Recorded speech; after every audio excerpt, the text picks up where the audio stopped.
Welcome to this deep dive. It's all about personal growth, specifically the ideas in John Maxwell's book, How Successful People Grow. You wanted to understand the core ideas, so that's what we're going to do today.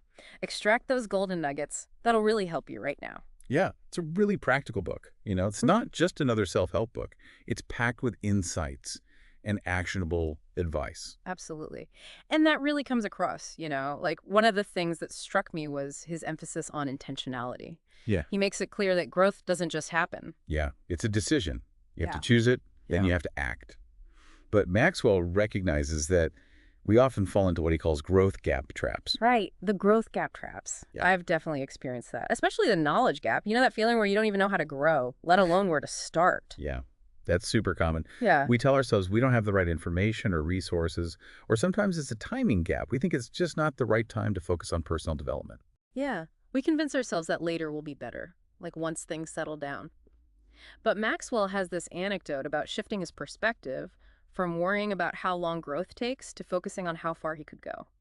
That really got me thinking about my own aspirations. It's a really powerful question, isn't it? How far can you go? I mean, what does that even look like? That kind of thinking can unlock a lot of potential. And to figure out where to even begin going, Maxwell emphasizes self-awareness. It's like finding yourself on a map. If you don't know your starting point, you can't chart a course anywhere. He has this way of categorizing people. Mhm. He says there are those who don't know what they want to do. Then there are those who know but don't actually do it. And then there are those who know what they want and they take action. Which one are you right now? That's a good question for some self-reflection. But even if you have clear goals, there's another crucial piece. Believing in yourself, Maxwell argues that we all have seeds of success inside us. But low self-esteem can prevent those seeds from sprouting. And that's so important. If you don't believe in your own value, why would you invest the time and energy in personal growth? It's like trying to plant a garden in barren soil. You need a foundation of self-worth. So how do we cultivate that self-belief? Maxwell offers some really practical tips. One that stood out to me was replacing negative self-talk with positive affirmations. It's about choosing to focus on our strengths rather than dwelling on our weaknesses. Yeah, that shift in mindset can be huge. Yeah. He also talks about adding value to others as a way to boost your own self-worth. When we contribute to something bigger than ourselves, it reinforces our sense of purpose and value. And it doesn't have to be this grand gesture. Even small acts of service can have a big impact. Speaking of small actions, Maxwell also emphasizes practicing small disciplines daily. He argues that consistent effort, even in small doses, leads to big results over time. It's about building momentum through those small wins. Like, we're not talking about overnight transformations. It's a gradual process of effort and reflection. And speaking of reflection, Maxwell actually compares it to Coca-Cola's old slogan, the pause that refreshes. I like that. It makes me think that reflection is not just passively thinking about our experiences. It's actively engaging with them, letting those lessons sink in, extracting the value. He makes this distinction between what he calls life markers. Those are just events that happen. Right. And then there are life makers. Those are the events we learn and grow from. And that's where his 4 eyes of reflection come in investigation. Well, incubation, illumination, and Yeah. illustration. Okay, so let's break those down. I think a concrete example might help. Like, let's say you had a presentation at work that didn't go so well. How could you apply those 4 eyes to make that experience valuable? Sure. So first, you investigate what specifically didn't work. Was it the content, the delivery, the audience engagement? Then you incubate. Take some time to process it, maybe journal about it. Get some distance from the immediate emotions. That often leads to illumination. You have that aha moment where you realize something. Like maybe you realize, oh, I didn't make a strong enough connection with the audience. And finally, you illustrate, how can you apply that insight to future presentations? Maybe you practice engaging the audience more directly or incorporating more storytelling. That's a really good breakdown. It turns a setback into a stepping stone for growth. But to get to those aha moments, it seems like you need the discipline to keep moving forward in the first place. Maxwell has that great quote, "Motivation gets you going, discipline keeps you growing." What are your thoughts on that? I think that really captures why so many people struggle with growth. Motivation is that spark, but it's fleeting. Discipline, on the other hand, helps us stay the course, even when that initial enthusiasm fades. It's about building systems and habits that support our goals even when we don't feel like it. And to help cultivate discipline, Maxwell asks 4 questions. Do you know what you need to improve? Do you know how to improve? Do you know why you want to improve? And do you know when you are supposed to improve? Those questions force us to be specific. And notice how the what connects back to self-awareness, and the why taps into deeper motivations. It's not just blindly following a plan, it's understanding the purpose behind our actions. And the win. Well, the best time to start is always now. There's power in taking action today, even if it's a small step. But there's another important piece here, our environment. We don't exist in a vacuum. Maxwell points out that our environment plays a crucial role in shaping our growth. For sure. And it's not just our physical environment, although that's definitely important. It's also the people we surround ourselves with. The information we consume, the culture we immerse ourselves in, all of that has a huge impact. He actually states that the people we habitually associate with determine up to 95% of our success or failure. That's a bold statement. Do you think that's accurate? It might sound extreme, but think about it. We're influenced by the beliefs, habits, and attitudes of those around us. Yeah. If you're surrounded by people who are always complaining and being negative, it's going to be a lot harder to stay positive and pursue growth. But if you're surrounded by people who are driven and supportive, people who are constantly learning, it's going to rub off on you. Yeah, that makes a lot of sense. It's like that saying, you are the average of the 5 people you spend the most time with. So we need to be intentional about creating an environment that supports our growth. But once we have that supportive environment, what's next? Maxwell talks about the importance of strategic thinking, planning for growth, instead of just hoping it will happen. And this is where it gets interesting. He has this line, life is very simple, but keeping it that way is very difficult. It makes you wonder, why do things have to get so complicated? I think it's because we get caught up in the day-to-day chaos, and we lose sight of the bigger picture, we overcommit, we lose focus, and we end up just reacting to things instead of proactively shaping our lives. Exactly. So how do we simplify things and regain control? Well, Maxwell suggests that we need to take a step back and consciously design our lives so that they're aligned with our values and goals. Figure out what truly matters, and then create systems and structures that support those priorities. He has a really practical tip. He says to multiply your estimates for time and cost by 2. I've started doing that, and it's amazing how much more realistic my planning has become. Yeah, it's all about building in that buffer for the unexpected, which, let's face it, is inevitable. No matter how strategic we are, we're going to encounter challenges and setbacks. Just part of life. And that's where Maxwell's perspective on turning negatives into positives is so valuable. He acknowledges that bad experiences are unavoidable, but he says it's our response to those experiences that determines their impact on our growth. He talks about the pain file. Even failures and setbacks can be valuable learning experiences. It's not about denying the pain, it's about reframing those experiences, extracting the lessons they hold. It's about choosing a positive outlook, remembering that we're not defined by our circumstances, but by how we choose to respond to them. Do you have any personal stories about turning a negative into a positive? I think a real-world example would really bring this to life. Oh yeah, I have one. Early in my career, I was passed over for a promotion that I really thought I deserved. At the time, I was devastated. But looking back, it was actually a blessing in disguise. It pushed me to reevaluate my goals and ultimately led me to a much more fulfilling opportunity. If I hadn't had that setback, I wouldn't be where I am today. That's a perfect illustration of how pain points can actually help us move forward. It shows that failure isn't the opposite of success, it's part of the journey. And I think that underscores the importance of character growth as the foundation for all personal growth. Absolutely. If you can't trust yourself, Yeah. how can you build on any other foundation? It's like building a house on sand. It's not going to last. He describes character growth as a ladder. Each rung focuses on internal growth. Things like striving to be better on the inside than on the outside, following the golden rule, teaching only what you truly believe, and valuing humility above all else. These are principles that apply no matter what your goals are. They form the bedrock of a fulfilling life and allow us to make a positive impact on the world. It all comes back to authenticity and integrity. But here's the thing about growth. It requires us to get uncomfortable. Maxwell doesn't shy away from that. He says we have to stretch beyond our comfort zones to see real progress. It's like working out a muscle. You got to push past the resistance to build strength and capacity. So why do you think that stretching is so essential for growth? I think it comes down to expanding our capacity. When we stay in our comfort zones, we're limited by what we already know and believe.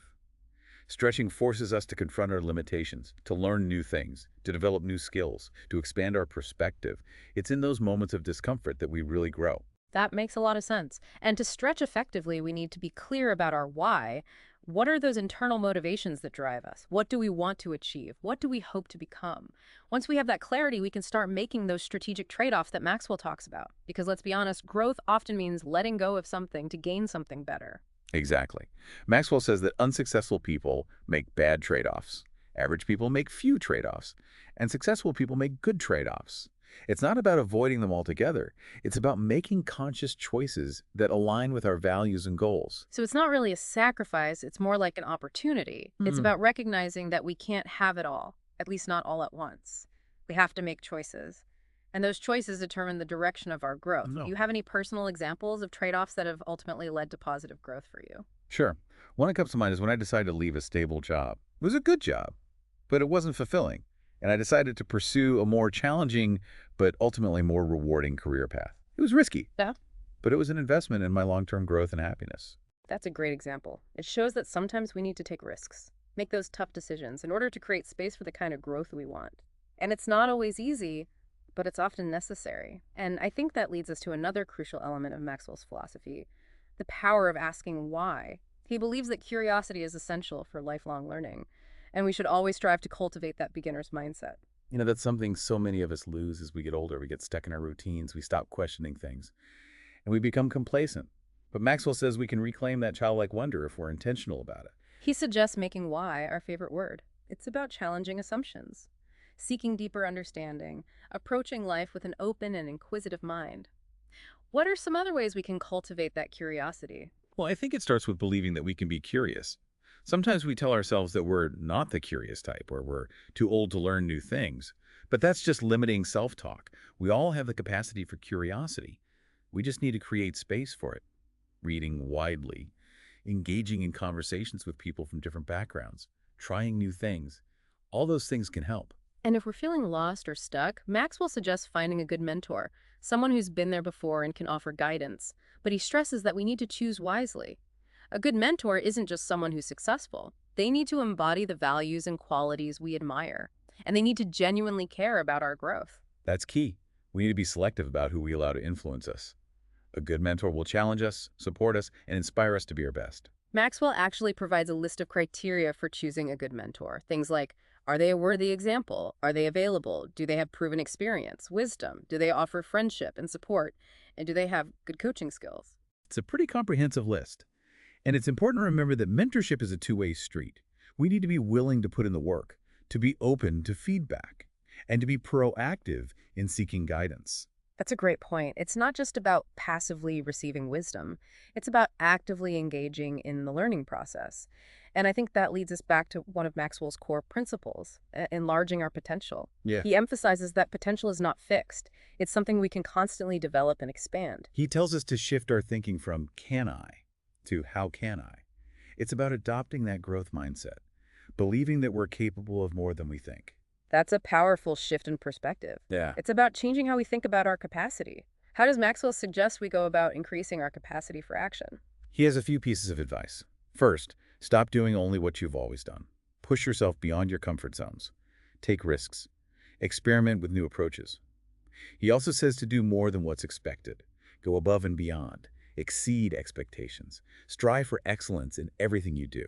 And maybe most importantly, he says, to do those important things daily, not just once in a while. It's consistency that drives real lasting growth. We can't just rely on bursts of motivation. It's about establishing those habits and routines that support our long-term goals. And I think this all circles back to why you wanted to do this deep dive in the first place. Hmm, To understand how personal growth helps us make a positive impact on the world around us. exactly. It's not just self-improvement for its own sake. It's about using our growth to make a difference. Maxwell believes that helping others reach their potential is the ultimate goal of personal growth. It's about shifting our focus from what we can to what we can give. It's about becoming a force for good and using our talents and abilities to make a difference. How can we cultivate that attitude of contribution? What are some practical things we can do? He suggests starting with gratitude. Appreciating what we have makes us more likely to want to give back. He also emphasizes putting people first, recognizing that relationships are more valuable than material things. And he reminds us not to let stuff or people own us. Maintain your autonomy. Choose how you spend your time and energy. That's such an important reminder. It's about aligning our actions with our values and making choices that support our well-being. So how does Maxwell define success? He defines it as sowing, not reaping. It's about focusing on the process of growth and contribution, not just the end result.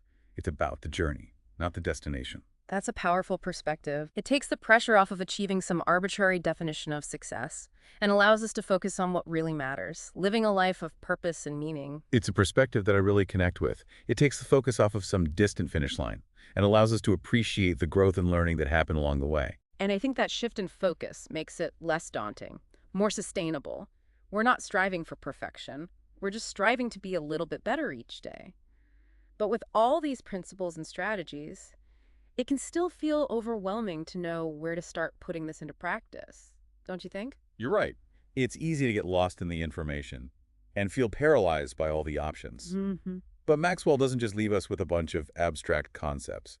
He offers a lot of practical advice for putting these principles into action. Okay, so where do we start? What's the first step? One of the things he talks about is understanding your personality type and tailoring your growth strategies accordingly, because not everyone responds to the same things. That makes sense. What works for one person might not work for another, so we need to take the time to understand ourselves, our strengths and weaknesses, what motivates us. Exactly. And once you have a better understanding of yourself, you can start designing a personal growth system that works for you, something that's simple, sustainable, and enjoyable. Enjoyable is key. If we're not enjoying the process, we're less likely to stick with it. Motivation might get us started, but discipline is what keeps us going when things get tough. And discipline is built on habits. So it's important to identify those small, specific habits that support your growth, things you can incorporate into your daily routine. Maybe it's setting aside time for reading, or dedicating an hour each week to learning a new skill. It's those consistent small actions that make the difference in the long run. Focusing on winning small, not necessarily winning big. Exactly. It's playing the long game, trusting the process. And that brings us to another important point that Maxwell makes, patience. He says that impatience is often fueled by unrealistic expectations. We want results overnight, but real growth takes time. It's like that saying, Rome wasn't built in a day. We live in a culture that's obsessed with instant gratification, but personal growth doesn't work that way. It's a gradual process. It requires effort and commitment. And it's important to remember that the journey itself is just as important as the destination. If we're always focused on the end goal, we miss out on all the valuable lessons and experiences along the way. That's a great reminder to slow down and appreciate the process. And I think it ties back to what we were talking about earlier with reflection. Are we taking the time to really let those lessons sink in? Are we turning life markers into life makers? Thinking back to our conversation about those 4 eyes of reflection, I think it's helpful to apply those to a real-life situation. Think about a recent challenge you faced. What did you learn from it? How did it change you?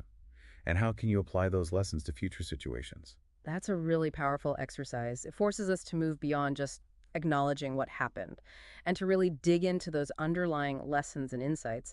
It's about being active participants in our growth, not passive observers. And it's about being honest with ourselves about our shortcomings, areas where we need to improve. It's not always easy to face those things, but it's essential for growth. Absolutely. We have to be willing to acknowledge where we're falling short and to seek out help and guidance when we need it. And I think that leads to another crucial point, creating an environment that supports growth. Maxwell talks about how growth thrives in conducive surroundings. Yeah. It's worth taking a look around and asking ourselves, is our physical space organized and inspiring? Are we spending time with people who support our goals and challenge us to be our best? Those are great questions. It's about being intentional about the spaces we inhabit and the people we surround ourselves with. And it goes beyond just our physical environment. What about our mental and emotional environment? What are we feeding our minds? What kind of information are we consuming? That's a great point. Are we surrounding ourselves with positivity and inspiration, or negativity and drama? Because what we consume, whether it's books, podcasts, social media, or even just the conversations we have, it all shapes our thoughts, beliefs, and actions.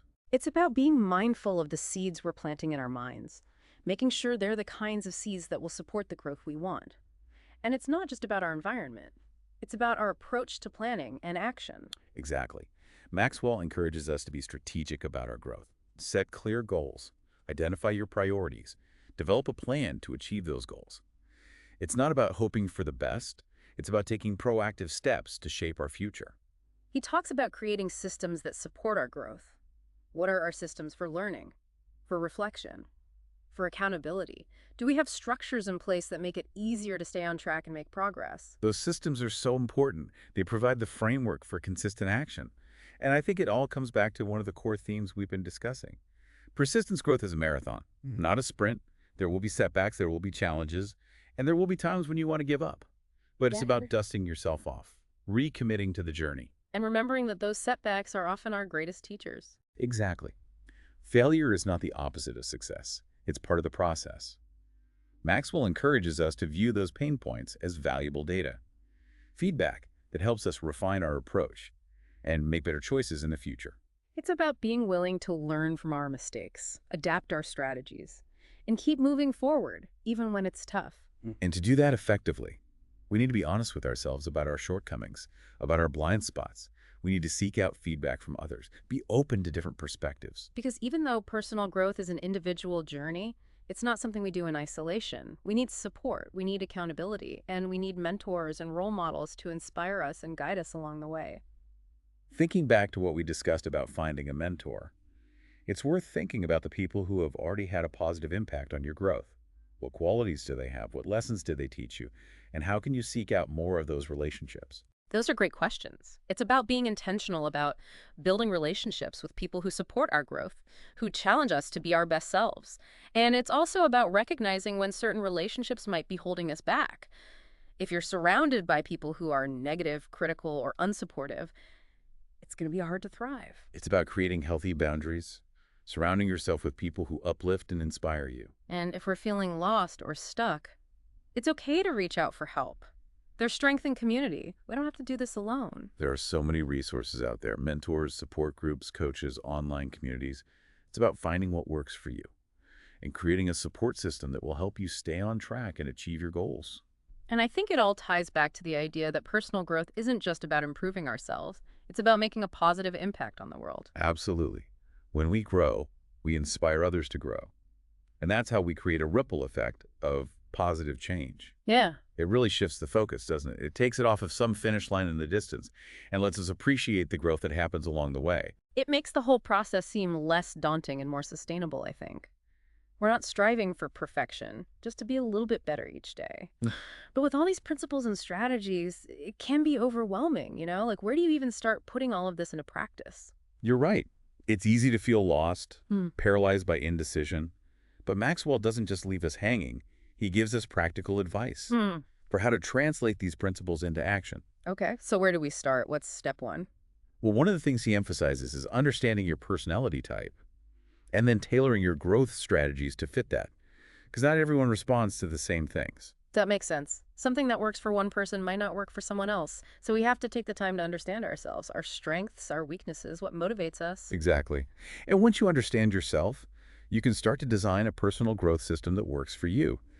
Keep it simple, sustainable, and enjoyable. Enjoyable. That's key. Because if you're not enjoying the process, you're not going to stick with it.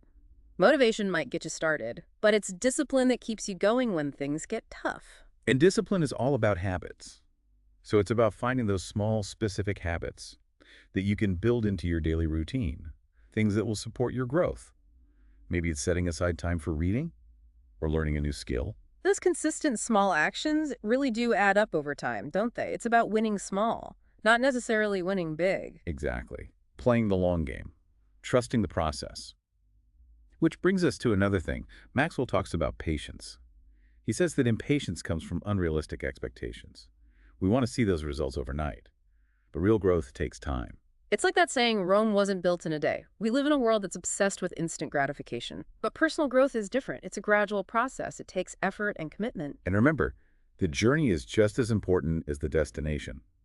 If we're always looking ahead, focused on the end goal, we're going to miss all those lessons and experiences along the way. That's a good reminder to slow down and appreciate the process. And it makes me think back to our conversation about reflection. Are we taking the time to let those lessons really sink in? Are we making those life markers into life makers? We talked about those 4 eyes of reflection. It might be helpful to think about how those apply to your own life.